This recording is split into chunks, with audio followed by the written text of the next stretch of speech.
Hey, what's going on, everybody? I'm Akeem, and in today's Fix of Entertainment news, Funko Pop is throwing a bunch of pop figures in the garbage, which is good news for any collector out there who wants to go dumpster diving. Yeah. Now, Dead by Daylight is getting the movie treatment, and Detective Pikachu 2 might have found a director.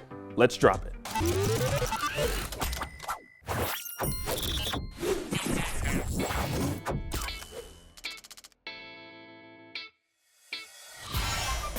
Those Funko toys are going exactly where they belong, the trash.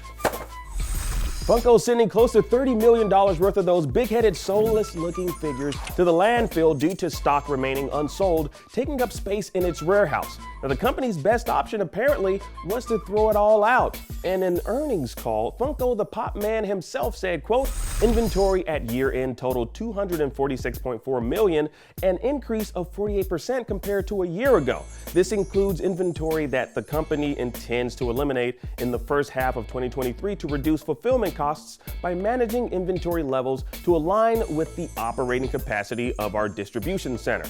This is expected to result in a write-down in the first half of 2023 of approximately $30 to $36 million.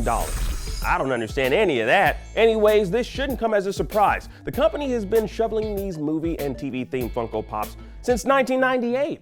They all look the same too. You know, some of them have mouths, the ones that don't look weird, and the craze of collecting these minifigures has since died down. I don't see anyone talking about these things. In fact, if it wasn't for my previous subscription to Loot Crate, y'all remember Loot Crate back in the day, I honestly wouldn't own a single one of these things. But the ones that I do own, low-key, they're pretty cool, I'm not gonna lie. But it's just crazy that the company's distribution center was so damn full that Funko had to rent shipping containers to store the excess bobbleheads. Now that's when you know you're overproducing beyond the demand for the product. Like, at this point, there's nothing the company is doing to innovate its figures. So of course, there's not going to be as many people searching for them. And some might be thinking that instead of, throwing these figures away, why not sell them at a fraction of the cost? Well, if Funko did that, then no one would want to pay full price for a single Funko Pop figure ever again. So just screw over the planet and, throw them away. Throw a bunch of plastic away. Yeah, that's good for the planet, right? Yeah. Ugh, ridiculous. Anyways, what do y'all think about this? And how many Funko Pop toys do y'all own? Are you tired of these yet? And why hasn't it gone the way of the Beanie Baby craze? If you remember those, you might remember how popular they were back in the mid to late 90s.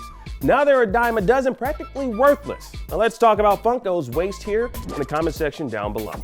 Now, what's not a waste is the upcoming Dead by Daylight movie coming from Blumhouse and Atomic Monster. Now, based on the multiplayer asymmetrical horror game, the movie will supposedly be an expansion of the universe established in the Dead by Daylight game. Now, the production team is currently in search of a director and screenwriter. Now, Blumhouse seems to be on a horror video game adaptation kick with this and the Five Nights at Freddy's movie adaptation the studio is working on.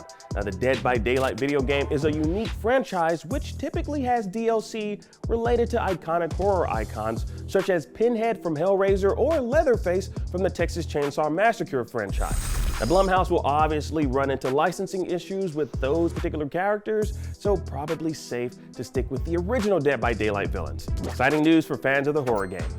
And if you're a Pokemon fan, odds are you're pretty excited about Detective Pikachu 2. Now, well, it appears we may have found the film's director in Portlandia and Basket's co-creator, Jonathan Crystal. Now, Legendary Entertainment has confirmed with us here at IGN that he's in talks to direct the film, which fans have been waiting for since the first movie was released back in 2019. Now, not much more is known about the film, but it's clearly in development and we'll keep you updated as more news is released. All right, and that was your entertainment fix for today. I'm Akeem Lawanson, and thank you so much for watching. Now that you're caught up on today's news, please check out our previous video. Download the IGN app on all your devices, and for everything else, stick with IGN.